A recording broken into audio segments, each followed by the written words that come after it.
સમાચારની શરૂઆત મહત્વપૂર્ણ સમાચારથી કરીએ તો એએમસીની હેલ્થ અને સોલિડ વેસ્ટ કમિટી દ્વારા એક વિવાદિત દરખાસ્ત કરવામાં આવી।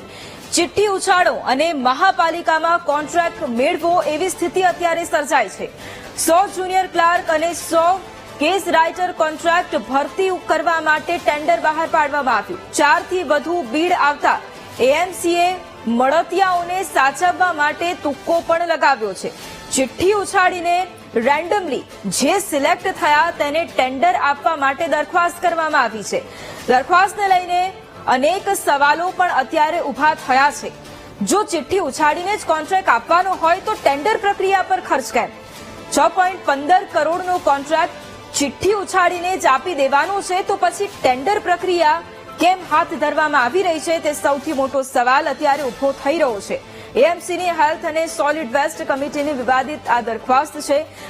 ઘણી વખત એએમસી દ્વારા જે ટેન્ડર પ્રક્રિયા બહાર પાડવામાં આવતી હોય છે તેને લઈને વિવાદો સર્જાતા જ હોય છે, કરોડોનો ખર્ચ થતો હોય છે। ફરી એક વખત આ વિવાદ કારણ કે ચિઠ્ઠી ઉછાળો અને મહાપાલિકામાં કોન્ટ્રાક્ટ મેળવો એવી સ્થિતિનું નિર્માણ થયું છે એએમસીમાં, કારણ કે 100 જુનિયર ક્લાર્ક અને 100 કેસ રાઇટર કોન્ટ્રાક્ટ ઉપર ભરતી કરવા માટે ટેન્ડર બહાર પાડવામાં આવ્યું, જેમાં 4 થી વધુ બીડ આવતા એએમસીએ મળતિયાઓને સાચવવા તુક્કો લગાવ્યો છે।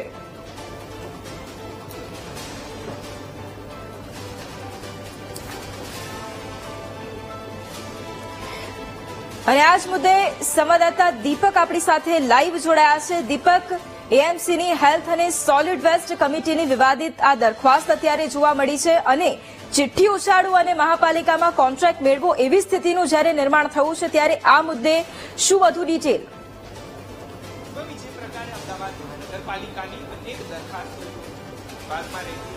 પરંતુ આ એક એવો તુક્કો કે જે નિયમમાં નથી અને અનેક ખર્ચ કરવામાં આવે છે અને ત્યારબાદ આ પ્રકારે જો મળતિયાઓને કોન્ટ્રાક્ટ આપી દેવામાં આવે તો ટેન્ડર પ્રક્રિયાનો મતલબ શું? સમગ્ર બાબતની વાત કરું વૈભવી તો અમદાવાદ મહાનગરપાલિકાની અંદર 100 જુનિયર ક્લાર્ક અને 100 કોપીરાઇટર માટેની ખાનગી કોન્ટ્રાક્ટને ભરતી માટે થઈને જાહેરાત કરવામાં આવી હતી। ટેન્ડર પ્રક્રિયા કરવામાં આવી, જાહેરાતનો ખર્ચ કરવામાં આવ્યો અને ત્યારબાદ જ્યારે ટેન્ડરની અંદર 4 થી પણ વધારે જેટલા બીડરો આવતા તેમના દ્વારા જે મળતિયાઓ છે તેમને સાચવવા માટે થઈને એક તુક્કો અજમાવવામાં આવ્યો।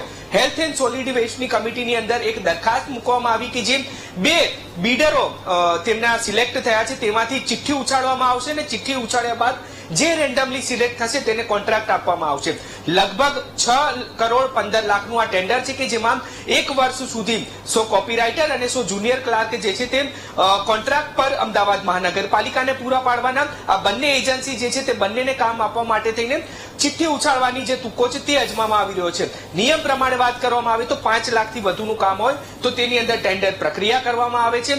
ટેન્ડર પ્રક્રિયાની અંદર મહાનગરપાલિકા જે છે તે લાખો રૂપિયાનો ખર્ચ કરતી હોય છે, કારણ કે તેની પેપરની અંદર જાહેરાત આપવાની, તેની ટેન્ડર પ્રક્રિયા કરવાની, એટલે કે ક્યાંક અમદાવાદ મહાનગરપાલિકા જે છે તે તેમના મળતિયાઓને સાચવવા માટે તેની આ પ્રકારે ચિઠ્ઠી ઉછાળો અને કોર્પોરેશનની અંદર કોન્ટ્રાક્ટ મેળવો। માત્ર લાખ રૂપિયા નહીં પરંતુ 6 કરોડ રૂપિયાનું આ કોન્ટ્રાક્ટ જે 2 એજન્સીઓને આપવા માટે થઈને આવા પ્રકારની વિવાદિત દરખાસ્ત જે છે તે અમદાવાદ મહાનગરપાલિકા દ્વારા લાવવામાં આવી। એટલે કે ક્યાંક અમદાવાદ શહેરની અંદર લોકો ટેક્સ ભરે છે પરંતુ તેમના ટેક્સના રૂપિયાનો જે છે તે વ્યવસ્થિત ઉપયોગ નથી થતો અને આ પ્રકારે જ્યારે મળતિયાઓને ટેન્ડર આપવાનું હોય ત્યારે ટેન્ડર પ્રક્રિયા તો કરવામાં આવે છે પરંતુ તેમને સાચવવા માટે થઈને ચિઠ્ઠી ઉછાળો અને કોન્ટ્રાક્ટ મેળવો તેવી દરખાસ્ત પણ લાવવામાં આવે છે। એટલે કે એ સવાલ ઉભા એ થાય છે વૈભવી કે જો તમારે ખર્ચ કરવો હોય તો પછી ટેન્ડર પ્રક્રિયા શા માટે કરવામાં આવે છે? તમારે ચિઠ્ઠી ઉછાળીને જ ટેન્ડર આપવાના હોય તો આટલી બધી જાહેરાતો અને જે ટેન્ડર પ્રક્રિયા પાછળ ખર્ચો શા માટે કરવામાં આવે છે?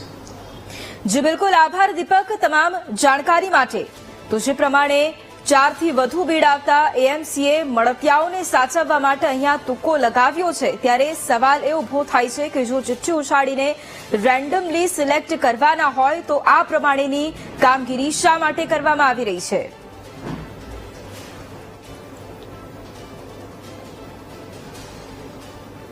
વલસાડ જિલ્લામાં સ્ટેટ મોનિટરિંગ સેલ દ્વારા